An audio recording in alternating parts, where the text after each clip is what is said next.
Muy buenos días, buenas tardes, buenas noches, familia del DAB Español. Habla Roberto con la segunda lección sobre el libro de Efesios, uno de los libros para mí más útiles en el Nuevo Testamento. Mi costumbre, siempre cuando doy una enseñanza o una prédica o una serie de prédicas, siempre hago un repaso. No muy largo, pero yo quiero repasar siempre para que todos estemos en la misma página. Así doy mi clase en el colegio también. Cada semana antes de entrar en un tema nuevo siempre doy un repaso. Ahora con los niños a veces jugamos cosas y hay premios, pero en el internet no podemos hacer esto. Bueno, hemos visto que el estudio del libro de Efesios es importante en un sentido porque es importante estudiar libros enteros de la Biblia. Una vez hace años hice un estudio del libro de Eclesiastés, que algunos dicen que es un libro que deprime a uno porque sacamos versículos, pero al estudiar todo el libro uno ve más cosas. Es para ver todo el consejo de Dios, no solamente unos temas por aquí y por allá. La verdad es que la Biblia, digamos un tema, la redención, se ve en toda la Biblia. Entonces vale la pena estudiar los temas porque uno puede conectar versículos del Antiguo y Nuevo Testamento. Así se estudia el libro de Apocalipsis. Apocalipsis tiene mucha referencia al resto de la Biblia y así se puede entender mejor. Pero esta carta a los Efesios fue escrita a cristianos y no estoy criticándolos a ellos porque es útil para todos nosotros, a cristianos ricos en bendiciones pero viviendo como pobres porque no sabían, no entendían quiénes eran en Cristo y quién es Cristo en ellos, y sufrimos los mismos.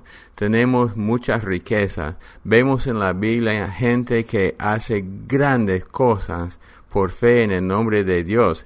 Estas personas son ricas en bendiciones y ricas en su fe. En el caso de los Efesios, Pablo está explicando que ya tenían riquezas, pero no estaba viviendo en ellos. Y no solamente sin entender quiénes eran en Cristo, no entendían sus responsabilidades en el reino de Dios. Y al final, por eso no podían hasta meterse en la batalla espiritual con todo éxito. Entonces vamos a tocar todo esto. Un repaso más de la vez pasada, recordando las 3 palabras claves que siempre ocupamos nosotros cuando estudiamos la palabra de Dios.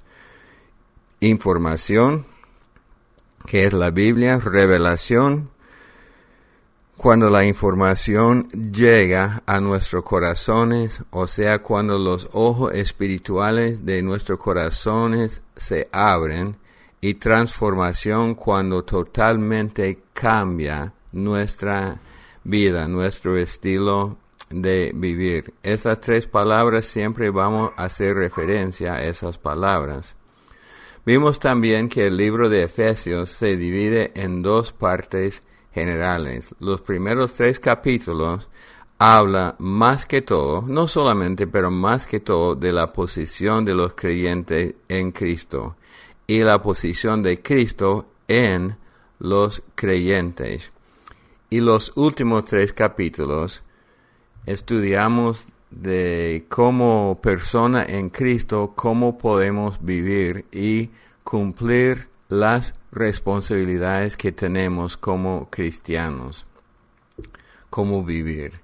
Si no entendemos quiénes somos en Cristo, vamos a tratar de cumplir lo que dicen los capítulos 4 al 6 con nuestra propia fuerza.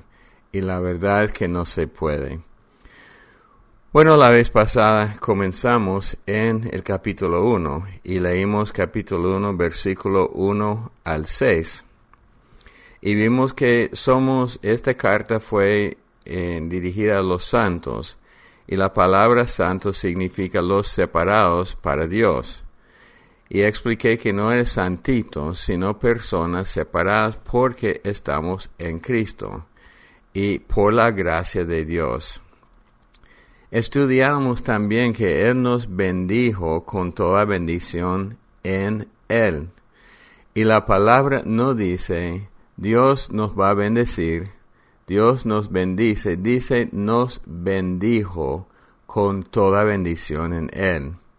Entonces ya somos bendecidos. Ahora la experiencia de esta bendición crece día tras día y se experimenta más en medio de la prueba, pero ya somos bendecidos, ya es un hecho. Vimos también que somos escogidos según la presciencia de Dios, no la presencia, presciencia o su conocimiento de antemano. Somos escogidos por Él. Una cosa que enfaticé la vez pasada es que somos salvos según el plan eterno de Dios. No es una reacción. Por ejemplo, en este mundo, cuando hay una crisis, la gente reacciona a la crisis para combatir, para tratar con la crisis. En los últimos años han habido mucha crisis. En la familia tenemos crisis y reaccionamos. Pero la salvación de nosotros no fue una reacción al pecado. Dios Padre no dijo al Hijo y Espíritu Santo, oigan, hombre, miren, es que esa gente pecó, ¿qué vamos a hacer? Tenemos que formular un plan porque esto no esperábamos. No era así, fue por el conocimiento de Dios antes de la fundación del mundo. Y por final, en el versículo 6, vimos que nosotros somos aceptos en el amado, que significa la Trinidad. Y ahora estamos viendo una frase que se va a repetir mucho, especialmente en este capítulo 1, para alabanza de la gloria de su gracia. Todo es para la alabanza, para la gloria de Él. Y voy a repetir y enfatizar que toda la Biblia, desde el inicio hasta el final, es para la gloria de Él. Hoy vamos a seguir con el versículo 7 y ver la posición y los privilegios de los cristianos. Una técnica que uso yo en una enseñanza así, por ejemplo, ahorita vamos a leer versículos 7 hasta el 12 y después leer de nuevo otros versículos para hacer énfasis, pero quiero primero que veamos el cuadro grande.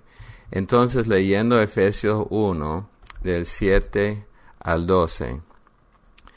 En quien tenemos redención por su sangre, el perdón de pecados según la riqueza de su gracia, que hizo sobreabundar para con nosotros en toda sabiduría e inteligencia, dándonos a conocer el misterio de su voluntad según su beneplácito, el cual se había propuesto en sí mismo, de reunir todas las cosas en Cristo, en la dispensación del cumplimiento de los tiempos, así las que están en los cielos como las que están en la tierra. En Él, asimismo, tuvimos herencia, habiendo sido predestinados conforme al propósito del que hace toda la cosa, según el designio de su voluntad, a fin de que seamos para la alabanza de su gloria, nosotros los que primeramente esperábamos en Cristo. Entonces, una vez más con el versículo 7, en quien tenemos redención por su sangre, el perdón de pecados según la riqueza de su gloria. La palabra redención es una palabra muy cristiana que actualmente debemos entender mejor. Significa, nosotros hemos aprendido que significa ser comprado, pero significa ser comprado para uso personal, no para revender. Y Dios nos redime para sí mismo con un propósito que tiene que ver con Él. Ustedes saben que un versículo que me gusta mucho es 2 Corintios 5, 14 y 15. Si tienen su Biblia, pueden buscar el versículo o los versículos. Y dice así: porque el amor de Cristo nos constriñe, pensando esto, que si uno murió por todos, luego todos murieron. Y por todos murió para que los que viven ya no vivan para sí, sino para aquel que murió y resucitó por ellos. Todo tiene que ver con Él. Yo fui comprado para el uso del Maestro. No es que me esté usando como un esclavo sin derechos, pero sí me está usando porque yo ahora le pertenezco a Él. Soy comprado por la sangre de Cristo. Otro significado de esa palabra redención es ser liberado. Somos libres de la esclavitud de este mundo. Uno no tiene que observar mucho para ver tanta esclavitud. Un pastor que siempre escuché mucho hasta que murió hace años, siempre hacía la pregunta: ¿qué es la obra más grande de Dios? ¿Su creación o su redención? Y él comenzó siempre a explicar que la creación aparece en los primeros capítulos de Génesis, pero la redención es de Génesis hasta Apocalipsis. Su creación muestra su poder absoluto, pero su redención, su amor absoluto. Entonces, en este sentido, la creación solo es una muestra del poder. Cualquier dictador del mundo puede mostrar su poder con pura fuerza. Pero Dios no solamente muestra su poder, sino también muestra su amor. También este versículo habla del perdón. El versículo regresando a Efesios, en quien tenemos redención por su sangre, el perdón de pecados según las riquezas de su gracia. El perdón es un fruto de redención. No es solamente una cosa, siendo redimido, siendo comprado, pues que ya pertenezco a Cristo, soy perdonado. Al rescatarme, Cristo me perdona.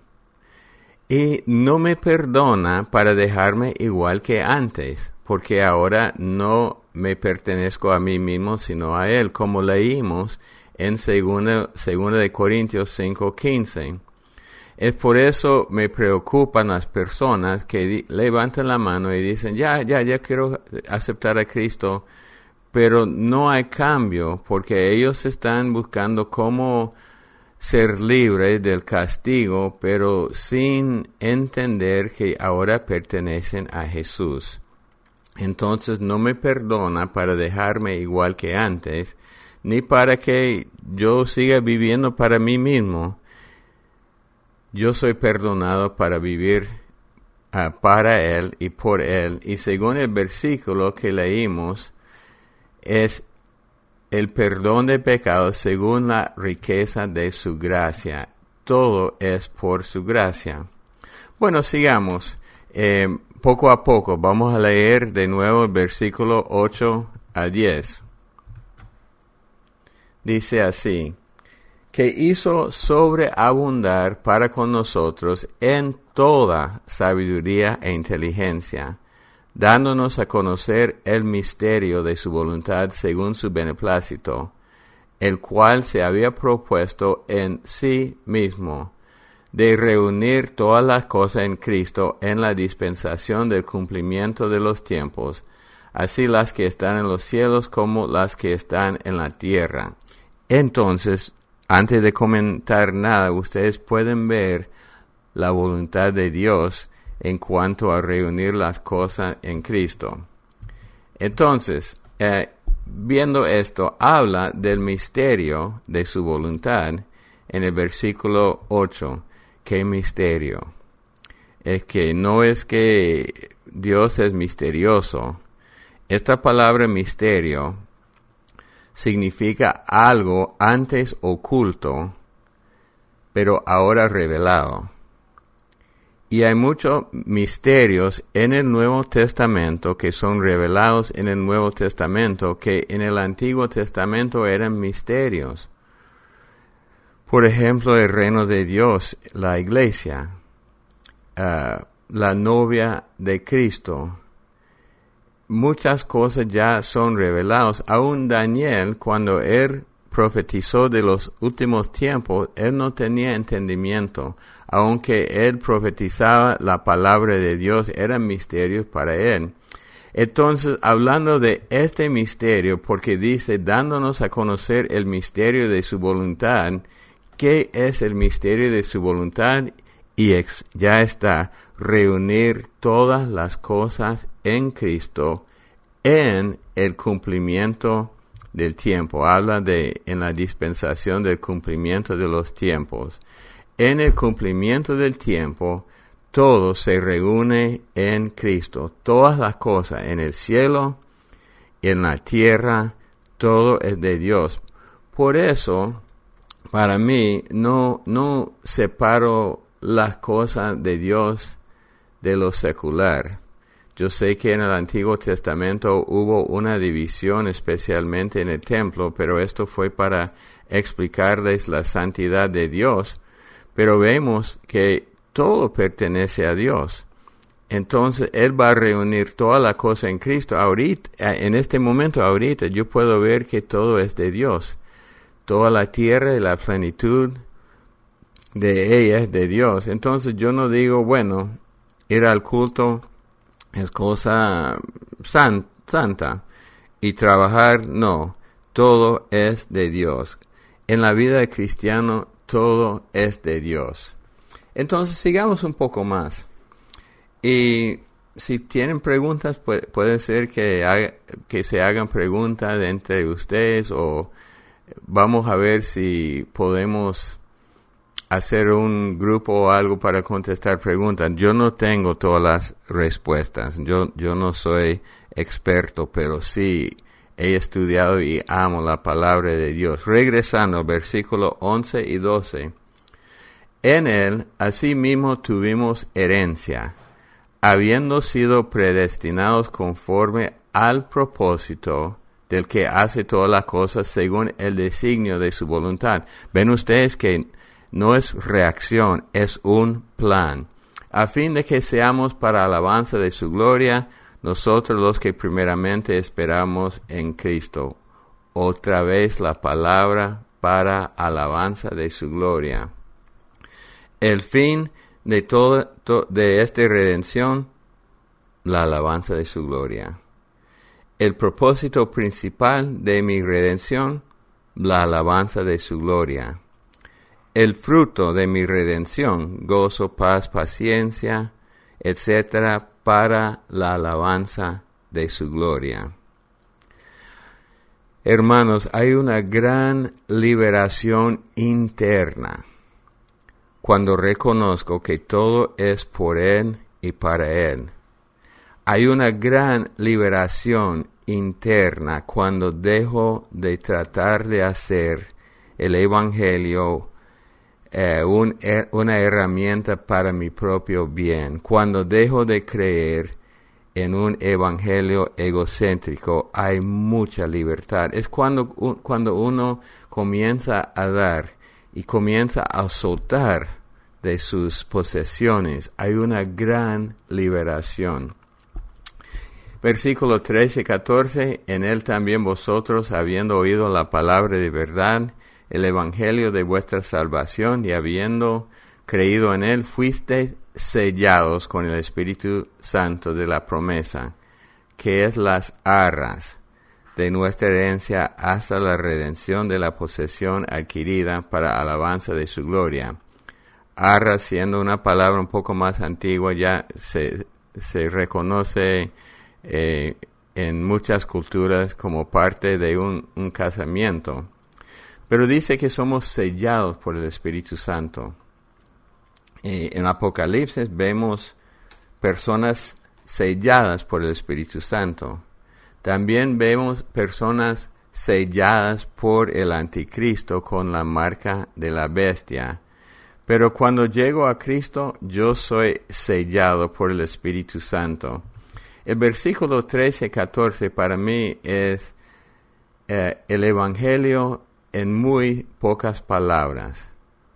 Oír el mensaje, creer en él y ser sellado con el Espíritu Santo, quien es nuestra garantía. Aparece la palabra arras, nuestra garantía hasta que adquiramos la herencia total, el cielo y la tierra recreada. Un hombre sabio, cuando le preguntaron si era salvo, él dijo: yo fui salvado, estoy siendo salvado y seré salvado. O sea, cuando recibió a Cristo, su espíritu se salvó, fue sellado por Dios, por el Espíritu Santo. Está siendo salvado porque su mente se está renovando y algún día va a ser salvo totalmente aún en su cuerpo. Y todo esto para qué, otra vez dice, para la alabanza de su gloria. Como dije y voy a repetir siempre, si tú haces que el Evangelio sea algo solamente personal y egoísta para su propio beneficio, perderás el significado del Evangelio. Recuerden siempre, y me gustaría que ustedes memorizaran el versículo 2 Corintios 5:15. Ahora, al final de este capítulo, vemos una oración de Pablo. Pablo ora por el entendimiento espiritual. Es la primera de 2 oraciones de Pablo en Efesios. La segunda aparece en el capítulo 3. Y es una oración muy útil en muchas circunstancias. Entonces vamos a leer primero 15 al 23.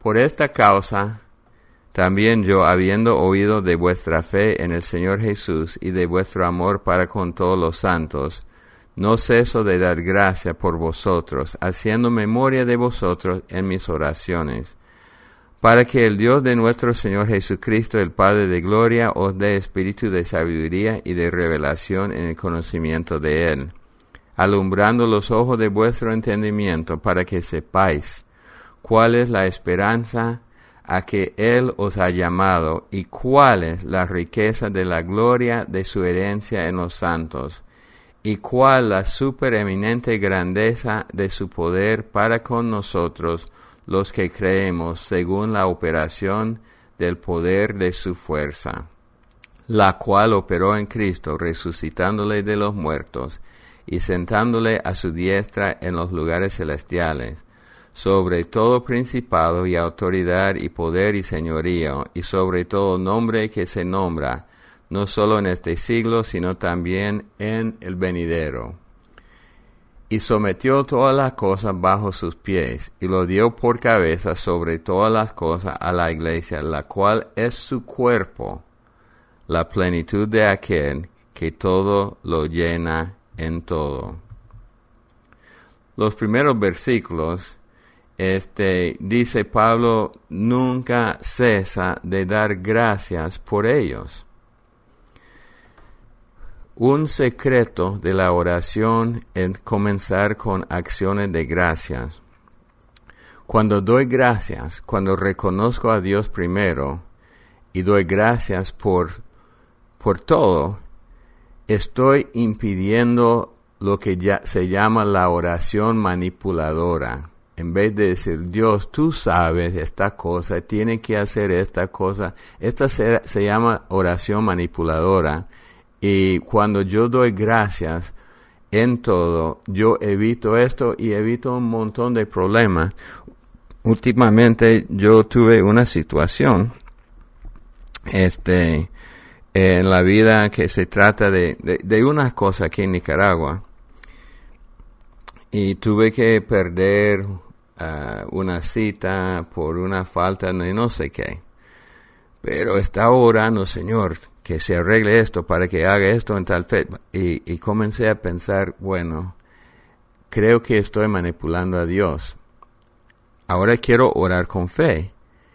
Y es cosas específicas, pero yo dije así, Señor, primero te doy gracias que tú eres Señor de mi vida y tú estás trabajando a favor de nosotros y para el bien de tu reino.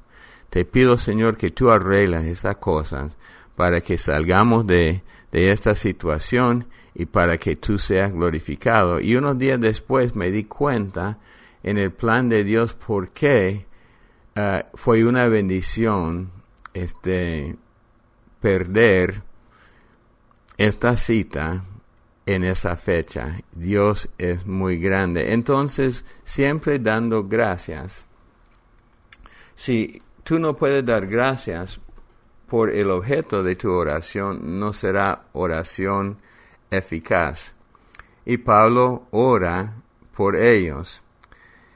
Una cosa 17 y 18, él dice, para que el Dios de nuestro Señor Jesucristo, el Padre de gloria, os dé espíritu de sabiduría y revelación en el conocimiento de Él, alumbrando los ojos de vuestro entendimiento, para que sepáis cuál es la esperanza que Él os ha llamado y cuál es la riqueza de la gloria de su herencia en los santos. Está orando para que Dios le dé espíritu de sabiduría y revelación en el conocimiento de Él. Revelación sin sabiduría es problemática, hasta puede estorbar.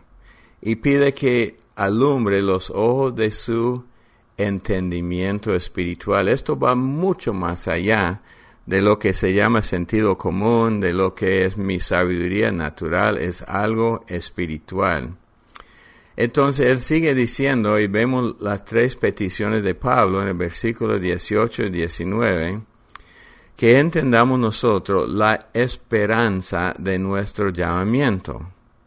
Que entendamos la esperanza de nuestro llamamiento. Nuestro llamamiento no solamente es un trabajo, hay esperanza, la herencia que tenemos y la grandeza de su poder para con los creyentes. O sea, que entendamos la grandeza del poder de Dios para nosotros y a través de nosotros, y según versículo 20 y 21, es el mismo poder que levantó a Cristo de los muertos y lo sentó a la diestra del Padre. Hermano, eso es increíble. Aparece en Romanos también, la misma idea. El poder de Dios levantó a Cristo de los muertos y lo sentó a la diestra del Padre. Y ahora Él está sobre todo principado, toda autoridad y todo poder, sobre todo nombre que se nombra para la eternidad. Eso es poder. El mismo poder opera en nosotros. No dice que yo estoy sobre toda autoridad y estoy sobre todo nombre. Lo que dice es que este mismo poder que hace eso en Cristo opera en nosotros. Ahora, al saber esto, entendiendo, como dije, los primeros 3 capítulos, quiénes somos en Cristo, al llegar al capítulo 5, cuando habla de cómo ser un buen marido, yo tengo la fuerza interna para lograrlo, porque entiendo que estoy en Cristo, que el poder que levantó a Cristo de los muertos opera en mí, y yo tengo los recursos necesarios para lograr esto. Si solo alguien me lleva a capítulo 5 y dice, así es un buen marido, yo solo soy un hombre débil tratando de cumplir lo que dice la Biblia. Y al final del capítulo, versículos 22 y 23, habla de que Cristo es la cabeza de todo. Es la cabeza de la iglesia, que es su cuerpo. Este tema del cuerpo de Cristo aparece en toda la Biblia y el cuerpo es la plenitud de Él. Lo que quiero, antes de terminar, y hoy fui un poco más largo que la vez pasada, pero este capítulo o esta oración de Pablo funciona orando por cualquier persona difícil, por cualquier dificultad, pastores. Esta oración sirve para orar por su iglesia. Entonces yo les invito a meter el nombre de una persona, tal vez una persona con una necesidad grande, personal o de trabajo. Voy a darles un ejemplo y con esto cierro. Voy a decir que mi amigo Juan tiene problemas en creer, en confiar y además de eso tiene problemas personales. Entonces yo puedo ocupar esta oración así. Por esta causa también yo, habiendo oído de su fe en el Señor Jesucristo y de su amor para con los santos, no ceso de dar gracias por Juan, haciendo memoria de él en mis oraciones, para que el Dios de nuestro Señor Jesucristo, el Padre de gloria, le dé a Juan espíritu de sabiduría y de revelación en el conocimiento de él, alumbrando sus ojos de entendimiento, para que él sepa cuál es la esperanza que Dios le ha llamado, y cuál es la riqueza de la gloria de su herencia en los santos, y cuál es la supereminente grandeza de su poder para con él, el que cree, según la operación del poder de su fuerza, la cual operó en Cristo, resucitándole de los muertos y sentándole a su diestra en los lugares celestiales, sobre todo principado, autoridad, poder y señorío, y sobre todo nombre que se nombra no solo en este siglo, sino también en el venidero. O sea, esta oración se puede orar por individuos, por grupos, por países, por los líderes. Los líderes, aun los políticos, tienen llamado, pero a veces están operando sin el poder de Dios. Entonces, hermanos, hasta aquí llegamos hoy. Yo le pido a mi Dios que los bendiga a ustedes con un entendimiento profundo de este libro, y la próxima vez vamos a entrar en el capítulo 2. Que Dios los bendiga.